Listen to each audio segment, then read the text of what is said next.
మహిళల జీవనోపాధి మెరుగుపరిచేందుకే ఉచిత కుట్టు శిక్షణ కేంద్రాన్ని ఏర్పాటు చేశామన్నారు టీటీఆర్ ఫౌండేషన్ అధ్యక్షుడు తానిపర్తి తిరుపతిరావు. సుల్తానాబాద్లో ఏర్పాటు చేసిన కుట్టు శిక్షణ శిబిరంలో ఇప్పటి వరకు 180 మంది శిక్షణ పొందినట్లు ఆయన తెలిపారు. కుట్టు శిక్షణ కేంద్రాన్ని మరికొన్ని రోజుల పాటు నిర్వహిస్తామన్నారు. 3వ విడత కుట్టు శిక్షణ పొందిన మహిళలకు సర్టిఫికెట్లను తిరుపతిరావు పంపిణీ చేశారు.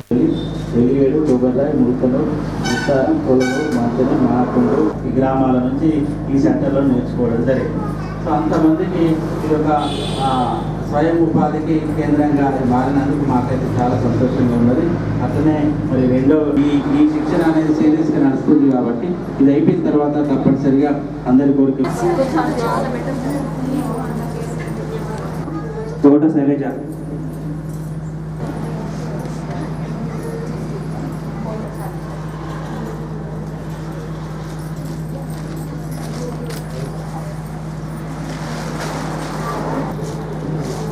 భాషవేణి, సంధ్య,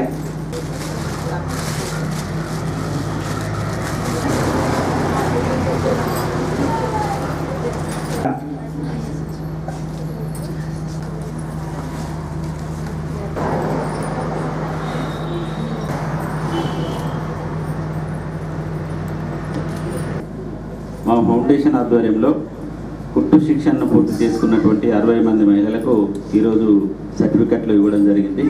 మరి మేము మా ఫౌండేషన్ ఆధ్వర్యంలో గతంలో 2 బ్యాచ్లు కూడా పూర్తి చేసుకోవడం జరిగింది. ఇప్పటికే మా ఫౌండేషన్ ఆధ్వర్యంలో 120 మంది మహిళలు శిక్షణను పూర్తి చేసుకున్నారు. ఈ 3వ విడతలో మరో 60 మంది పూర్తి చేసుకోవడం జరిగింది. మొత్తంగా ఇప్పటి వరకు ఈ సుల్తానాబాద్ ఫౌండేషన్ ఈ కార్యాలయంలో 180 మంది శిక్షణని పూర్తి చేసుకోవడం జరిగింది.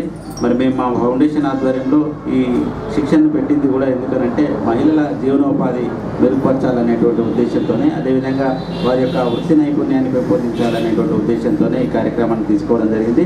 ఇది నిరంతర ప్రాసెస్గా కొనసాగుతుంది. వాస్తవానికి 1-2 బ్యాచ్లు అయిపోయిన తర్వాత క్లోజ్ చేస్తామనుకున్నాం, కానీ ఇప్పటికే ఈ 3 బ్యాచ్లు అయిపోయిన తర్వాత కూడా 4వ బ్యాచ్కు 5వ బ్యాచ్కు సరిపడా ఇంకా రిజిస్ట్రేషన్లు ఉన్నాయి. కాబట్టి ఈ కుట్టు శిక్షణను పూర్తయిన తర్వాత కూడా మేము మరో శిక్షణని మహిళలకి ఏర్పాటు చేస్తాం. అవసరమైన జీవనోపాధి ఇంట్లో ఉన్న మహిళలందరికీ ఇలాంటి పర్మిషన్ ఇచ్చినందుకు చాలా చాలా థ్యాంక్స్. అండ్ మనం మిషన్ అంటే తెలియకుండా కట్టెలు కూడా పట్టాలనుకుంటా, మనకి కుట్టు అంటే కూడా తెలియకుండా వచ్చిన వాళ్ళం చాలామంది ఉన్నాం ఇక్కడికి.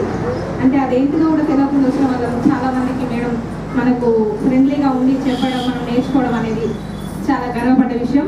ఈరోజు ఎలా కుట్టగలుగుతున్నాం మన మిషన్ అంటే ఏంటి అనేది మేడం తెలియజేసింది. అండ్ సార్ గారికి మేడం గారికి చాలా థ్యాంక్స్.